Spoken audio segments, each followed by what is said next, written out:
And hello again and welcome back after the break. This time we're going to talk about a hot topic, I'd say. I don't know how hot it is because I don't hear people talking about it as much as they should.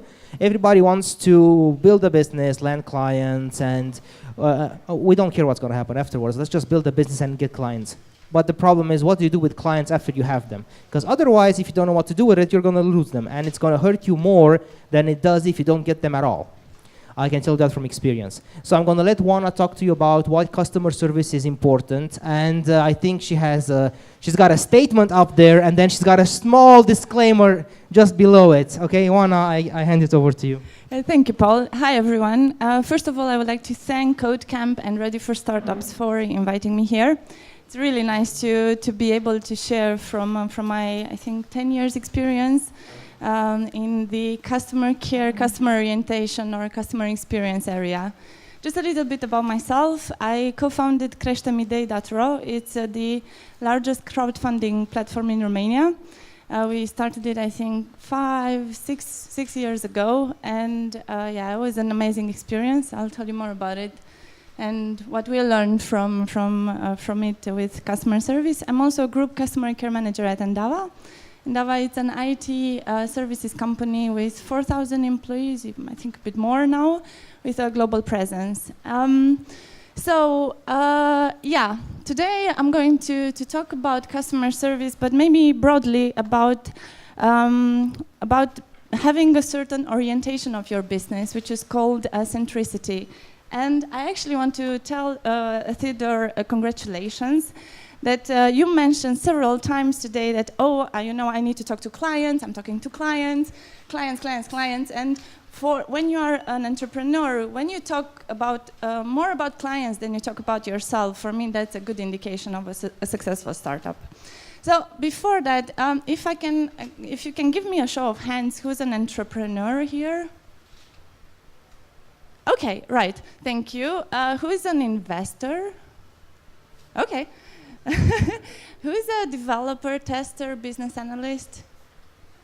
Okay, great. So I can tailor my speech accordingly and the knowledge accordingly. So the story today, why am I here? What's the problem with sales? About the mindset that I told you about and the centricity or the customer orientation part of your business. And I would also like to touch upon a bit about advantages and disadvantages of being customer-centric. As any medicine, it has goods and bads, maybe. We'll see. Why I'm here and why are you here? Maybe you can actually help me respond to that question. So for you, why are you here at this talk? What do you want to get out of it?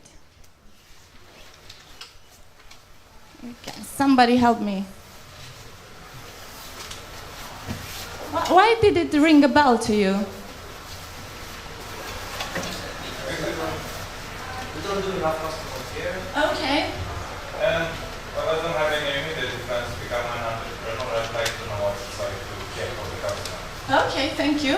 Any of the entrepreneurs, developers, testers? So one of the answers, I really like the fact that I want to know how to take care of my customers, because this is something that you're kind of not taught about, you learn all about, how to develop frameworks, you learn about like financials and so on, but very, very little about how to take care of your customer. In case you have șapte ani de acasă, I don't know how you translate that in English, I think that's the best customer care education that you get. Why am I here? Because I'm very passionate about the topic. It's something that I love talking about.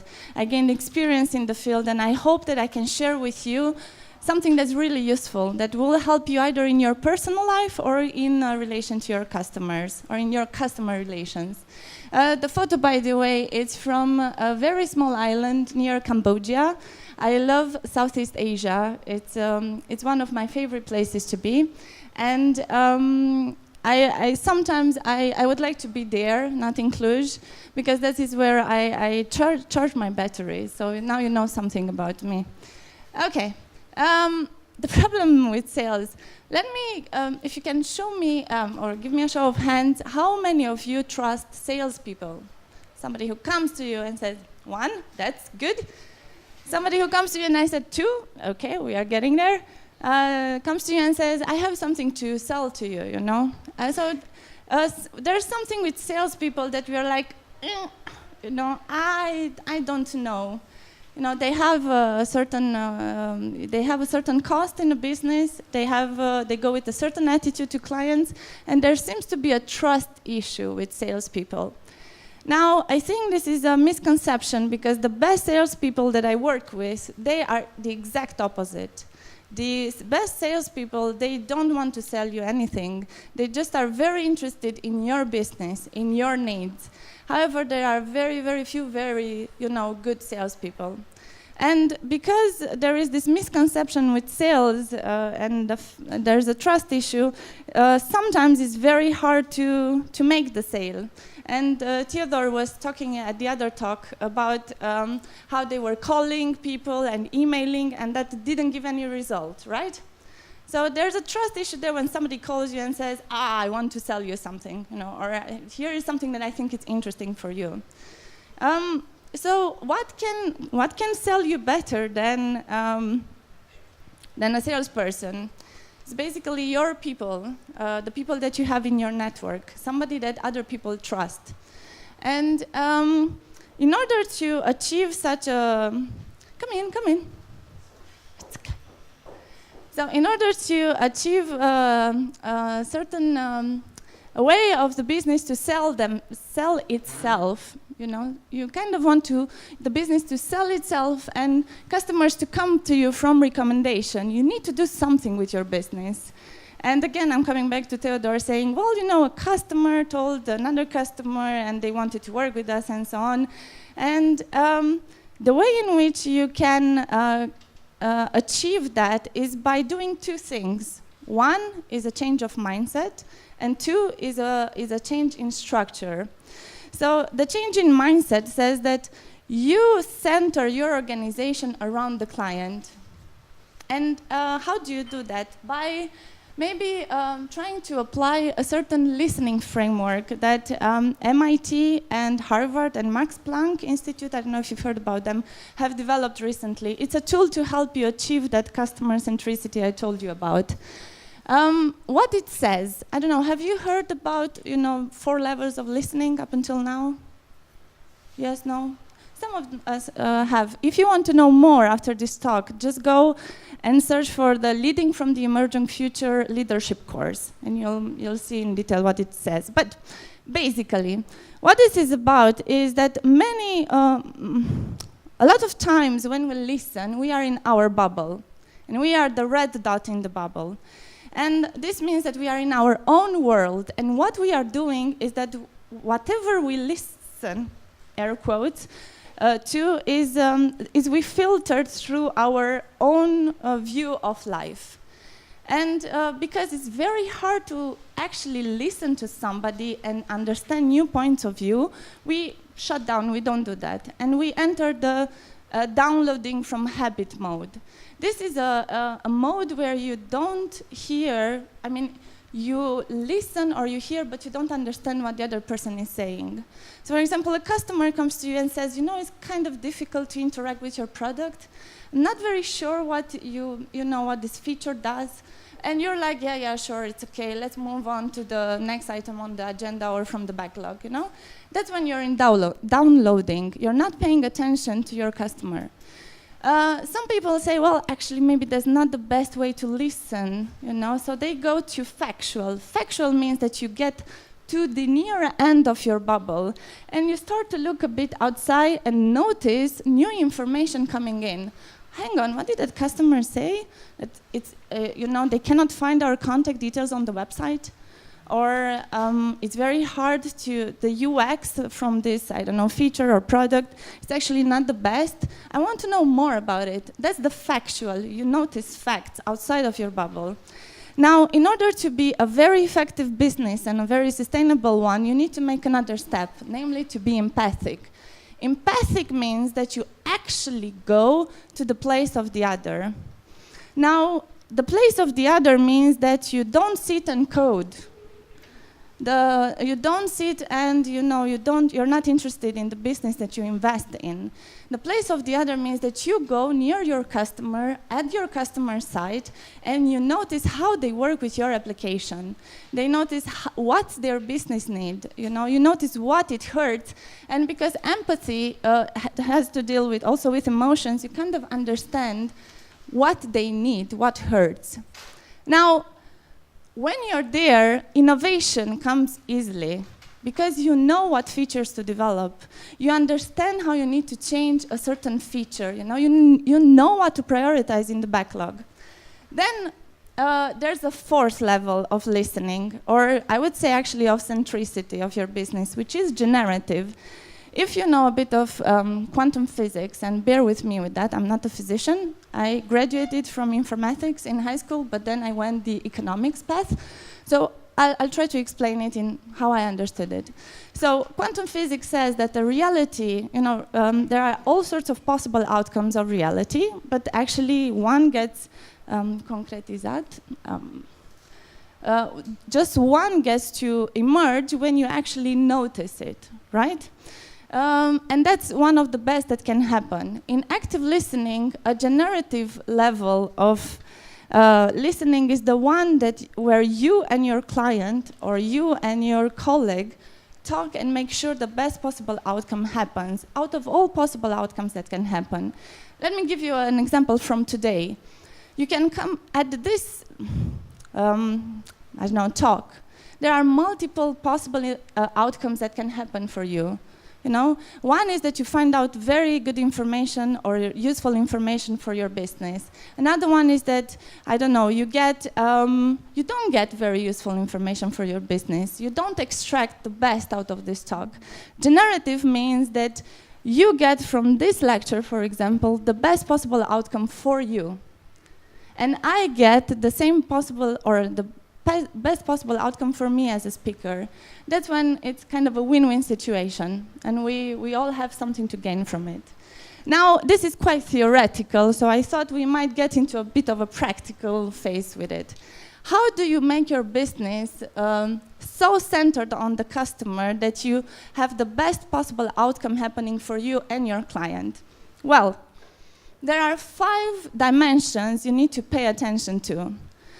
First of all, is regardless of what you are, whether you are an entrepreneur or a developer or a customer support person, whatever, you need to be responsive. So the hallmark of a very good customer service, a very customer-centric organization, is responsiveness. Another one is assurance. You can reassure your customer that what you say you're going to do. Okay? A third one is reliability. Reliability means that you have the competence to do what you say you're going to do. You go to certification, training classes, you learn new technology. A fourth level is empathy. It's interesting that it keeps coming back. So there's something with soft skills and people that you need to master, right? And the fifth one is tangibles. Tangibles means that your business looks in a certain way. It's like, when you have your clothes on and you iron them, and they look nice. Also, your deliverables need to kind of look nice. Your website needs to be in a certain way. And all these 5 dimensions, they provide the hallmark of a good customer service, a good orientation towards customers. Now, what do you put in the middle? What is your main concern when you're customer-centric? Who do you put in the middle? Louder. The customer, right. So you have a constant focus on how to be responsive, reliable, to provide assurance, to be empathic, and to have like a good, website or tangibles for the client. And I remember when I got hired in Endava, my first day, my line manager came to me and said, "Look what we hired you for." It was an email written by one of the clients.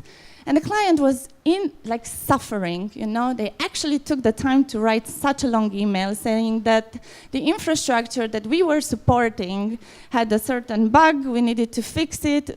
They were searching for certain alternatives to that, right? And can you please help us not go through this pain anymore? So you could see the client was in pain. And my colleague at the time, that was almost 10 years ago, you know what they replied? I swear to God, this is true. It was a reply, no, dot, send. And I was like, oh my God, you know, this is a lot of work. So another example of bad customer centricity is when I was talking to one of the businesses the other days, and I was like, you know, I sent you an email 3 days ago, and I was explaining you know, the need and stuff like that, and they were like, you did? And I was like, yeah. And they were like, where did you find the email address? And I was like, somewhere at the bottom of your website.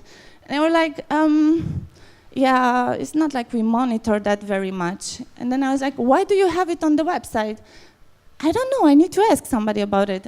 And I was like totally blown away by this type of non-responsiveness, okay? So things have changed in Endava since then, and I'm very happy to say that I think in 2014 or 15, I don't remember, Endava was selected as one of the organizations, I mean the organization having the best customer service desk in Europe. Yeah, it's a journey that you're embarking in when you want to be customer-centric, and it all starts with your mindset. Right. To make things even more practical, I just wanted to give you an example of how we implemented centricity in Crește-mi. So it's like we are talking about, you know, you need to be responsive, you need to have a nice website, your product or features that you develop need to fit a certain need. But how do you check that you do that well? How? You go and talk to your customers, but maybe you need something a bit more measurable, and that means that you just develop a simple questionnaire on a scale from 1 to 10, how happy are you with our responsiveness, with our, you know, empathy, with our assurance, or you can search for an equivalent word, and you do that, you know, you ask for feedback on a regular basis through email, okay? And then in your meetings inside, you know, your team meetings, the meetings that you have with your sales, you're like, okay, how did we do on this?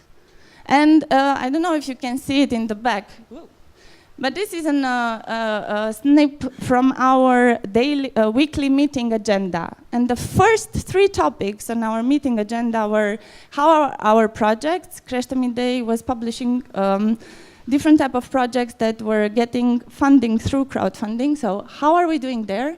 How happy are our users with the experience with the platform? And then other topics followed. And you do this regularly, right? Because centricity means that you're constantly concerned about the feedback that you get from the customers and how you perform in that area.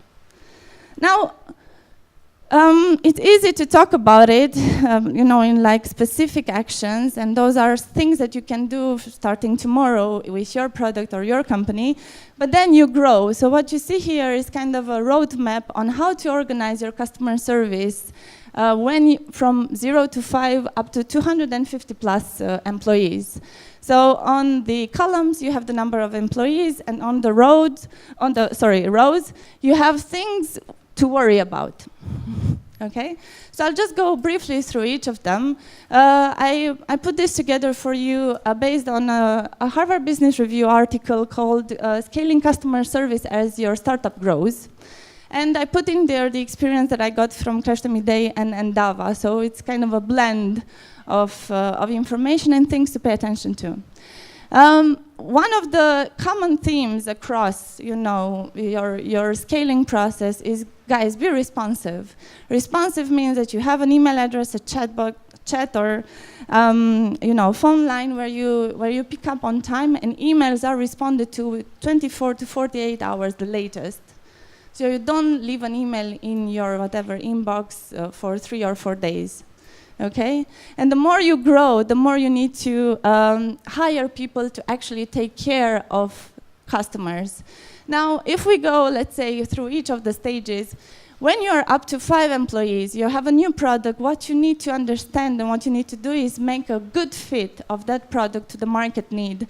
So you don't need to concern yourself with all sorts of reporting and systems and tools. You need to be with your customers and develop and update your roadmap. You don't need to worry about ATR, which is average time to resolve a certain bug or issue, okay? But then you start growing, and when you're around 20 employees, you kind of need to have one specialized person to take care of customer inquiries. And that means that you need to kind of start categorizing them. You kind of need that type of feedback link that I showed you about previously. You kind of need to think about, you know, self-service stuff and to have at least 15 interviews per month with your customers. And you don't need to worry now about ITIL. ITIL is a best practice framework for organizing, you know, IT services, like customer service in a way. But at least you know about it, and in the next stage, when you are to 100 people, you kind of start implementing it, okay? And when you're around between 20 and 100 employees, you kind of need to get a bit more specialized in what you do to support customers. You have a team now, and please, please, please, you know, don't isolate them. What happens is that somehow, I'm sorry, I don't want to offend anyone, but developers are like, oh, customer support, oh, it's okay. Other people do it, right? Some people do it, they're in customer service. And this is really, really dangerous. Why? Because those customer service people are your front line. You're still in your bubble. Remember the bubble from level 1 of listening? Okay? You're downloading, but they are out there. They are in the empathy outside of your, like, you know, company's bubble, and they talk to your customers, and they feel the pain that they are going through when you're developing bad code. Okay? So those people you need to integrate into your team. They need to have a voice when you, I don't know, talk about development, priority, strategy, and so on.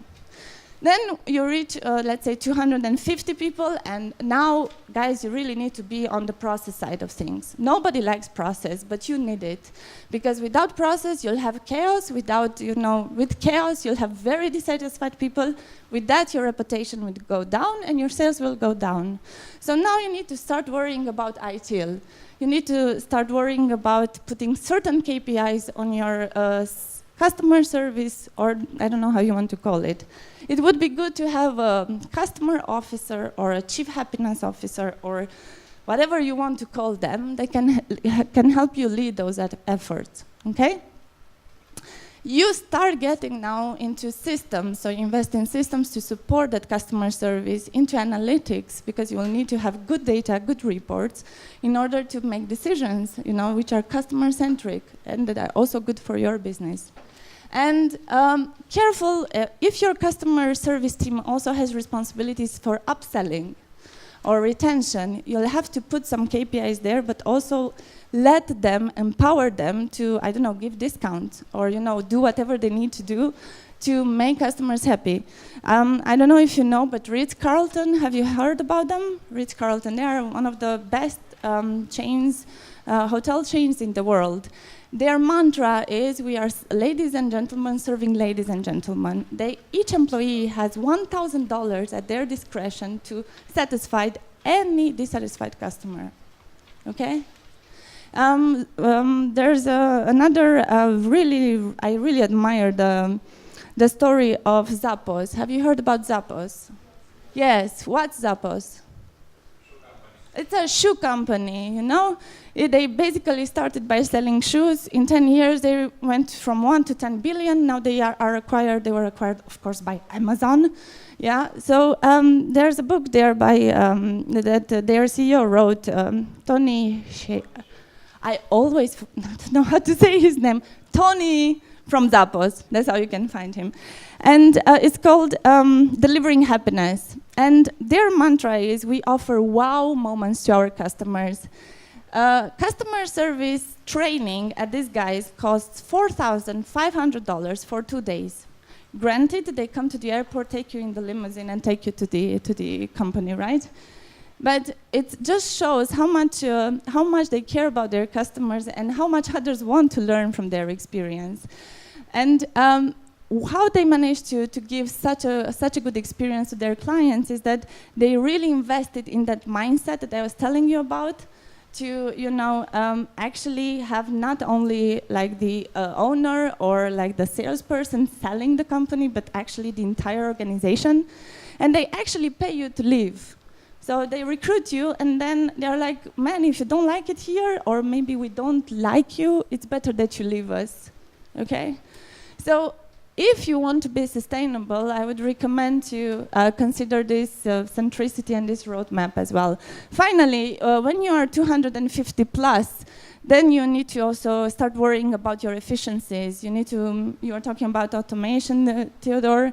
You need to be more efficient. You need to have, a customer experience effort in place where you look at all the touch points that your customers interact with you and how you can improve on each of those. VOC comes from voice of the customer. That means that you have regular surveys. They are valid. Careful with the questionnaires that you send out, because there are some checks there. They need to be valid. They need to be randomly selected. And you need to have a valid response rate that you can rely your decisions on. And of course, be proactive. I think in 2015, Forrester came on the market and said, by 2006, 17, something like that, 86% of the businesses will be competing on the basis of customer experience. It's not product, it's not technology, it's customer experience. Which means that, at least in the West, the competition is so high that if you're not proactive and understand what your customers want, how you can come with an innovation, how can you be fast and efficient to, satisfy their needs, you're out of the game, no matter how much money you have. Questions? How does all this sound to you? I see some different reactions by looking in the room.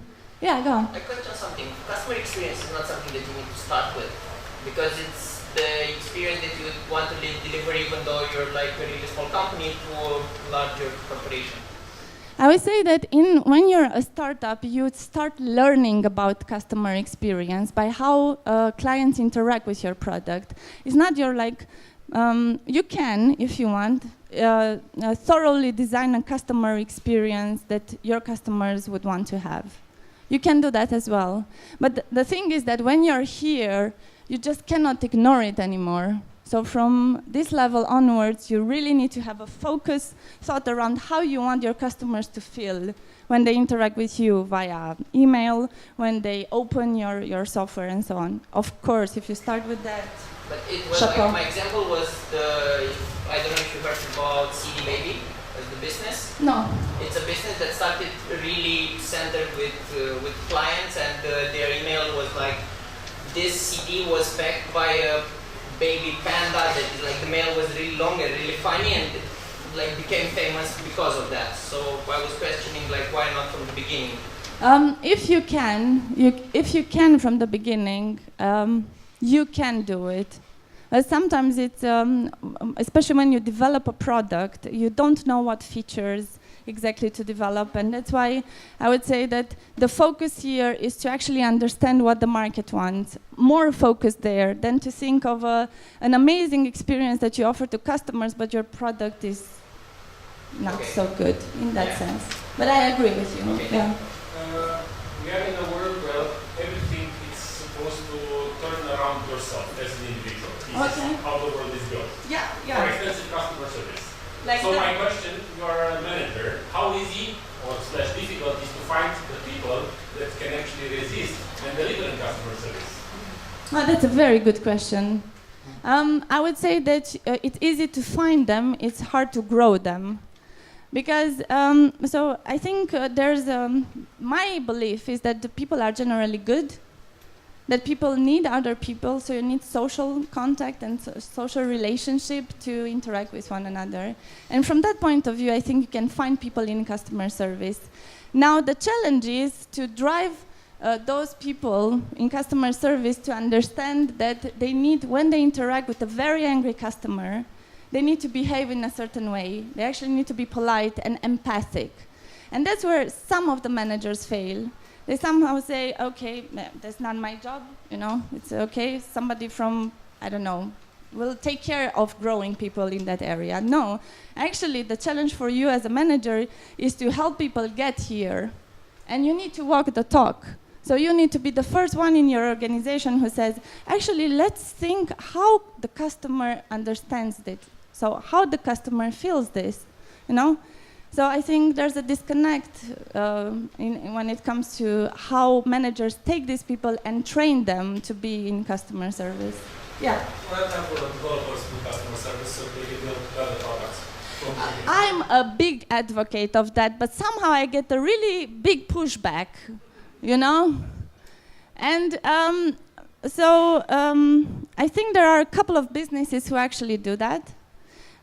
Some businesses say because of reasons of efficiency, the administrative task of writing a nice email to a customer should be delegated to somebody else, you know, and the developers just to kind of code.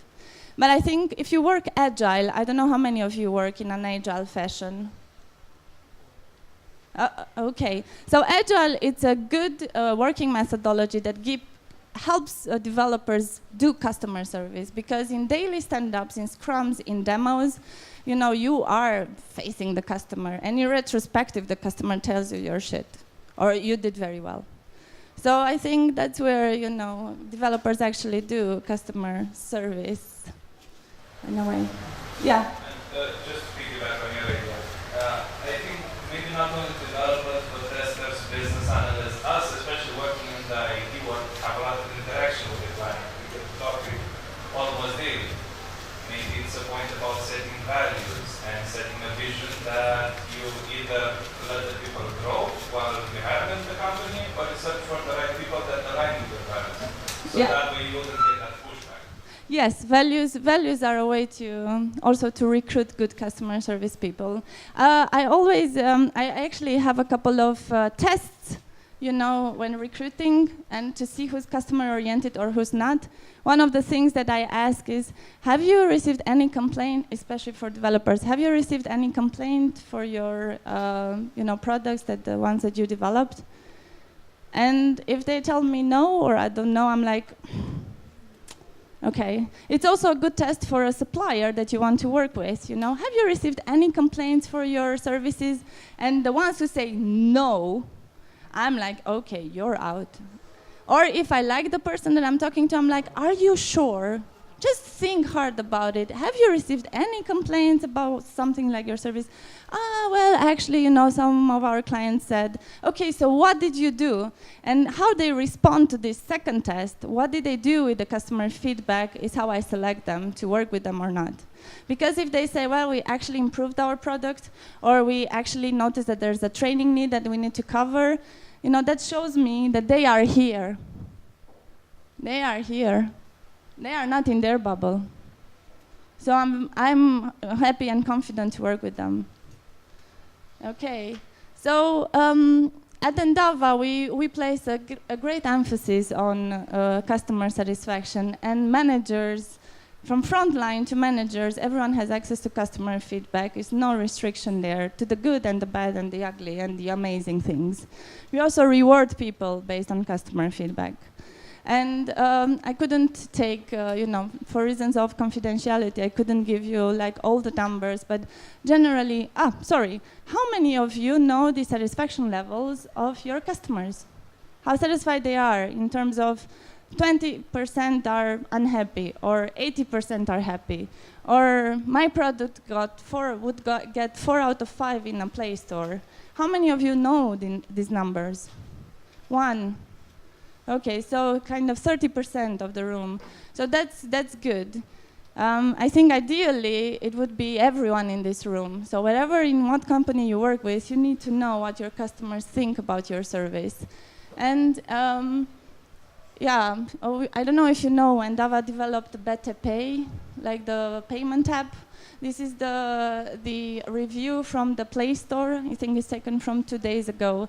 And I told my colleagues, you know, always develop applications thinking that they will end up in a store. And if you get 4 out of 5 stars in Play Store, that's good. And I was really happy to see that 4.2, it's a really good result for it. And I encourage you to download the app and give them feedback. They are very happy to receive it. Better Pay. Payment mobile app. Mobile payment app, sorry. Right, so we are getting close to the end of the presentation. What would be the advantages or disadvantages of being customer-centric? One advantage, well, you're sustainable. There are countless examples of customer-centric companies, and I think one of the best ones is Google. You know what are one of the most important set of their credo, like they have a credo of 10 things that they do and they consider true. You know what's, I think, the first one? Follow the user, everything else will come. Or focus on the user, everything else will follow. Coming from Google is also ironic to say follow the user because it is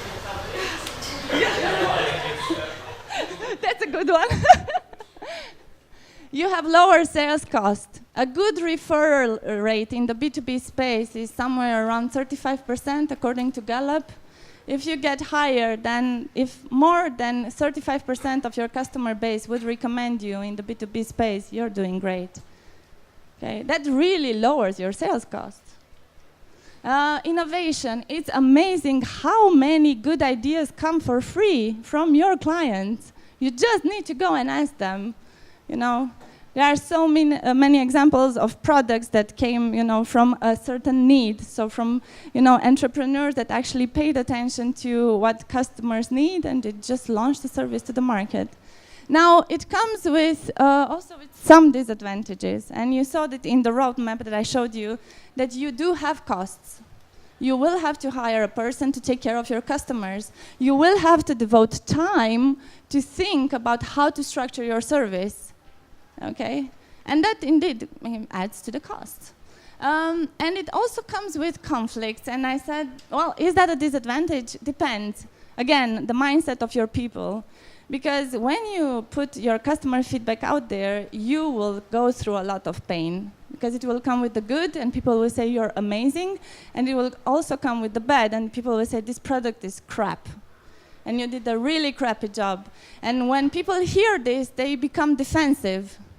So if you want to be customer-centric and your organization to be customer-centric, you'll need to make sure that your people understand that when customers say that the product is crap is because they are in their own bubble and you kind of didn't understand what's happening there. Because your customers, how are they? I don't know. They are parents. They have good days and bad days. They have another boss that pressures them to, you know, do something. So when they evaluate the experience with a certain application, they take all that into consideration, right? So you'll have conflicts in your company when you make feedback transparent, and it's going to end up really bad for you with people leaving if they don't understand that it's good actually to look at customer feedback.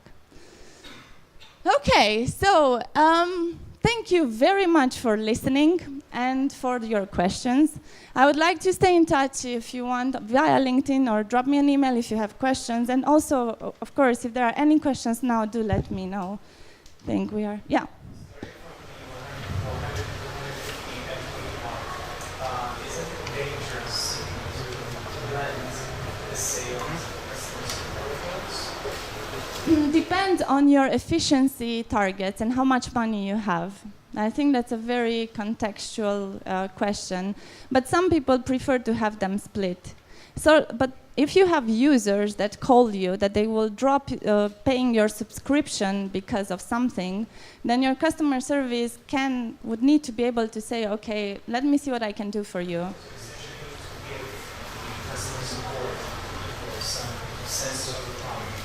Yeah, empowerment.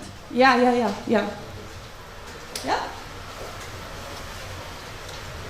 Everyone asks for feedback. Everyone asks for feedback. Is it difficult to get answers? That's a pretty good question. Thanks for raising it. Because we are bombarded now with surveys, people are very selective with their time. So it's very challenging to get valid data. So you'll need to invest in actually thinking how your feedback email should look like. how the interview that you organize with your customers should be structured like, and convince the clients that you will use that feedback in their advantage. And you really need to go back to clients via your social channels, newsletter, I don't know, website, and post, what they are saying about you there. Or really go back to them and say, you gave us a reply to our survey like 3 months ago. Here is what we did with your feedback. And if you manage to do that, then customers trust you more and more, and they give you more and more feedback. And the cool thing with that is that you can build then a customer community where you can release, early versions of your software, and you can get very early feedback on what you're doing good or not, and that's for free.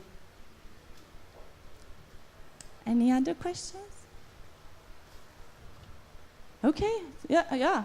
I wanted to say, I think we are done. No, I have a question too.